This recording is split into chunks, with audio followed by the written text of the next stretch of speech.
This lecture will review the basics of pulse wave and continuous wave characteristics and equations.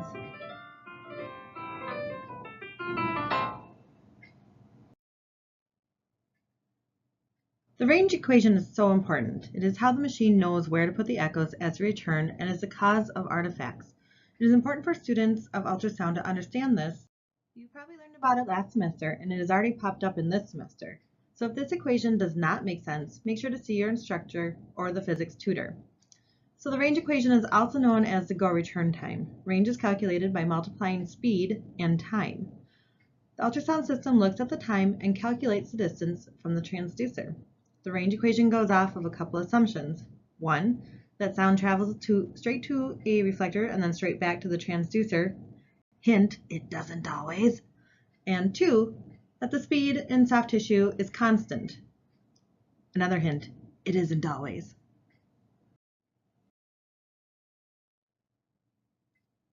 There are two ways to calculate the depth. The first way is to calculate range equaling half of speed times time. The second approach is to use range equaling 1 centimeter of depth for every 13 microseconds in round trip time. So let's look at our equations. Using the first approach, we've got our speed, 1.54 millimeters per microsecond, times the 260 microseconds that it took for the sound to go out, so that's speed times time, which equals 400 millimeters. We then multiply it by the half here. 400 times half equals 200 millimeters or 20 centimeters. We can prove that using our second approach, that range equals 1 centimeter of depth, which equals about 13 microseconds in round trip time. So for our problem up on top, we had 260 microseconds of round trip time divided by that 13 microseconds, which gives us 20 centimeters. Again, if you're not able to fill in different numbers for these different range equations, please see your instructor. We've also already learned about continuous wave. Two big things about continuous wave that you have to remember is one, continuous wave does not create an image. The ultrasound pulse is always on. So when that sound comes out, there is no time to listen for reflectors coming back, which is why we do not get that anatomical image creation. So no anatomical images, pulse is always on. When we talk about continuous wave, we use 7 terms to describe the wave's characteristics. Those are frequency, period, propagation speed, wavelength, amplitude, power, and intensity. So frequency is the number of cycles that occur in 1 second. Period is the time it takes for one cycle to occur. Propagation speed is the speed at which a wave moves through a medium. Wavelength is the length of a cycle in space. Amplitude is the maximum variation of an acoustic variable. Power is the rate at which energy is transferred, and intensity refers to the strength of a sound wave. This is equal to power divided by area. None of these terms really should be new to you, and it shows you how Physics 1 is going to keep popping up this semester. If you're unfamiliar with any of those terms, please head back to your Physics 1 material and review it.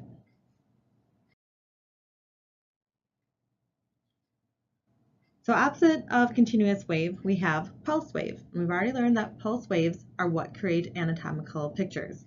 Pulse waves are short little bursts of ultrasound where the ultrasound wave is created and then there is a little bit of listening time.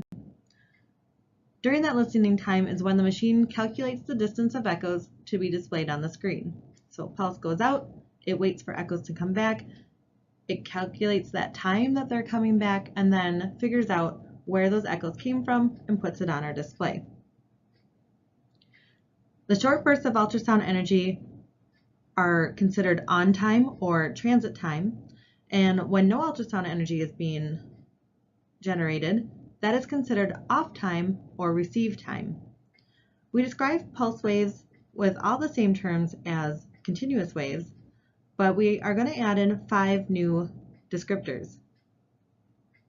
Those are pulse duration, spatial pulse length, pulse repetition period, pulse repetition frequency, and duty factor. Pulse duration is an interval of time from the beginning of a pulse to the end. Spatial pulse length is the length of pulse in space. Pulse repetition period is the time from the beginning of one pulse to the beginning of the next.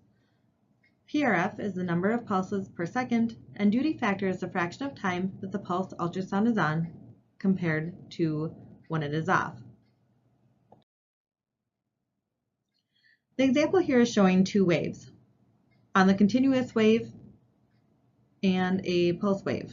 The continuous wave is always on, where the pulse wave shoots out a little sound and then stops, and then it'll send out more. The wavelength, period, and frequency, propagation speed are all the same, but we can further describe the pulse characteristics.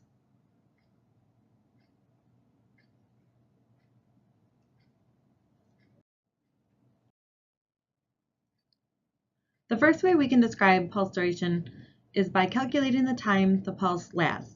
This is calculated by the number of cycles times the period. Shorter pulse durations improve our axial resolution. Remember that. Again, shorter pulse durations equals better axial resolution. That is because if the pulse is shorter, the spatial pulse length is also shorter, and as we all know, the axial resolution is half of the SPL or spatial pulse length. Shorter pulse duration means that the machine is not on as much, which also means the duty factor decreases. The second term that we can use to describe our pulse waves is spatial pulse length. This is the length or distance a pulse occupies in space. This is a millimeter distance type calculation. It's going to be the distance from the start of a pulse to the end of the same pulse. Spatial pulse length is calculated by the number of cycles in the pulse times the wavelength. For ultrasound, there's usually 1 to 3 pulses within a pulse, or 1 to 3 wavelengths within the pulse, but the wavelength is going to vary depending on the frequency. Again, axial resolution improves when we have a shorter spatial pulse length, as axial resolution equals half of the SPL. So the number of cycles in a burst and the frequency of the wavelength play a role in what the SPL will be. More cycles equals a longer physical space. We can see in our example here, if our cycles equals 4, we are taking up this much space, where if our cycles equals 8, we are taking up twice the space. So just adding more cycles into a pulse increases that spatial pulse length. That will decrease our axial resolution. The other way we affect spatial pulse length then is by changing the frequency. So here we have 4 pulses, or 4 wavelengths in our pulse. We have a short wavelength, so these wavelengths are very close together, not taking up very much space. As opposed to that, we still have 4 wavelengths in this pulse, but now we have a low frequency, which is going to mean a long waveform. And now this pulse, even though it's still 4 wavelengths, is taking up much more space. The third term, pulse repetition period, includes the time from the start of one pulse to the start of the next pulse. So not only does that include the time of the pulse, but also the time to the next one. Pulse repetition period is also affected by the depth that we are imaging to. So as the pulse goes out, and then we have this listening time, we're waiting for this pulse, the first pulse, to come back. So if we are imaging to a larger depth, then this listening time is going to take more time because this pulse has to travel so far out and then come back. So when we increase our depth, we are increasing our PRP.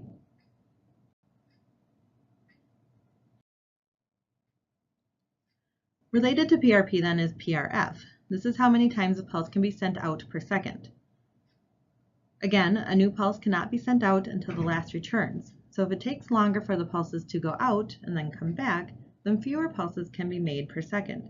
This is why PRP and PRF are greatly affected by depth. So again, our first pulse goes out. We have this listening time for it to come back before our second pulse can go out, and then there's listening time for it to come back before the third pulse can go out.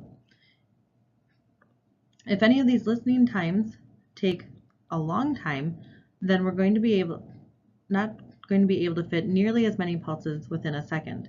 So again, PRP is the pulse duration plus the listening duration is PRP. That listening duration increases as we increase our depth. If we are making this whole area longer, that means that we can fit fewer pulses within 1 second. The last term that we talk about with pulse waves is the duty factor, and this is the time that the machine is talking. It is always a number between 0 and 1. It's a unitless number and typically a very, very small fraction. When we are using continuous wave, the duty factor is always 1 because the sound is always going, the machine is always talking. We figure out duty factor by taking the time or the pulse duration that the pulse is going out and divide it by the pulse repetition period, which is pulse on time and pulse listening time.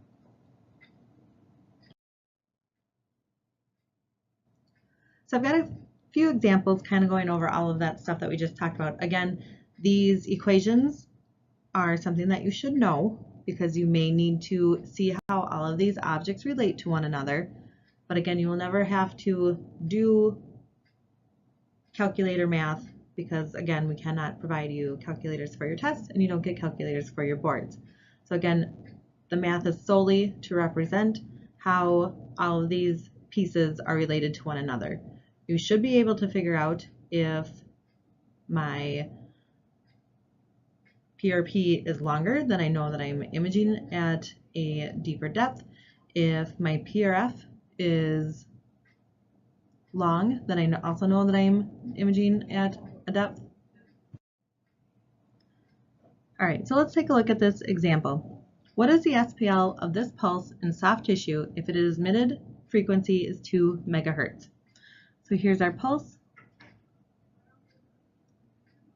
We know that our cycles within our pulse equals 4, so N equals 4.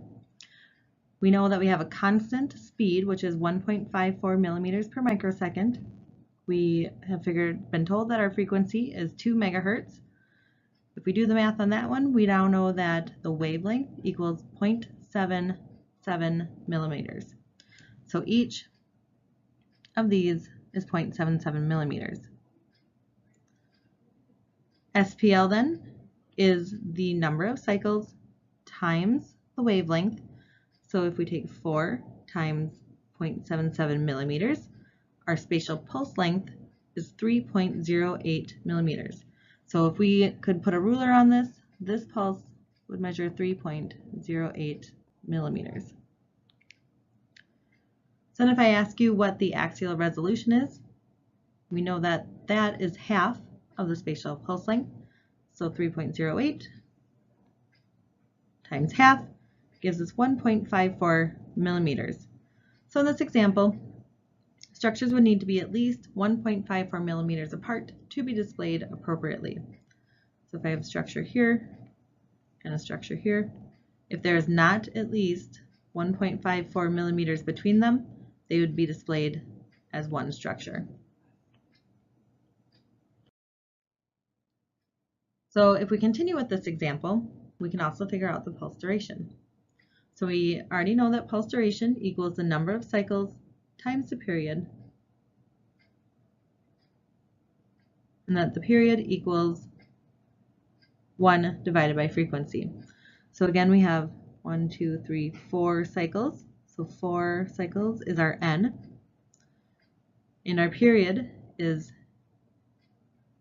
1 divided by the frequency, which was 2, so that gives us half of a microsecond. 4 times 1/2 equals 2 microseconds.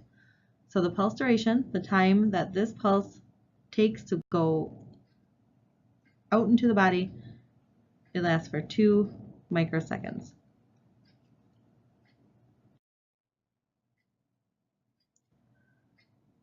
So again, continuing with this equation, we can now estimate the PRP and the PRF and the duty factor.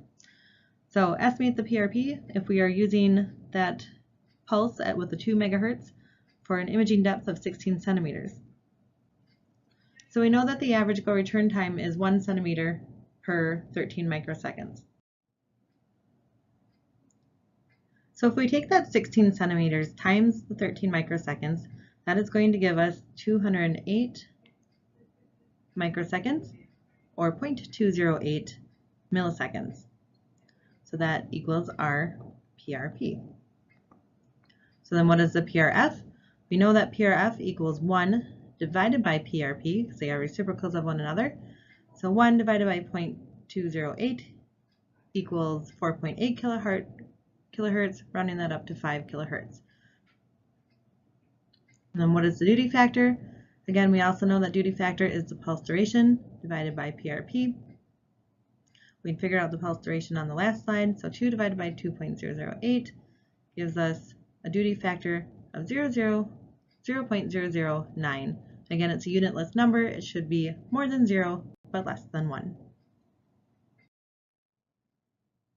This last slide just kind of goes over some of the basic units, how we measured in, what it's determined by, typical values, and if you as a sonographer are able to adjust it. It's a really nice chart just to kind of lay that all out to help you remember what each one represents. All right, so it's time to test yourself. Number 1, what type of waves create images? Is it A, continuous waves, B, transverse waves, C, pulse waves, or D, ocean waves? Number 2, choose the terms that only describe pulse waves. There will be more than one answer. A, amplitude, B, SPL, C, duty factor, D, intensity, E, frequency, F, period, G, PRP, H, wavelength, I, PRF, J, propagation speed, or K, pulse duration. And number 3, what parameter has a large effect on PRP, PRF, and temporal resolution? Is it A, gain, B, depth, C, compression, or D, amplitude?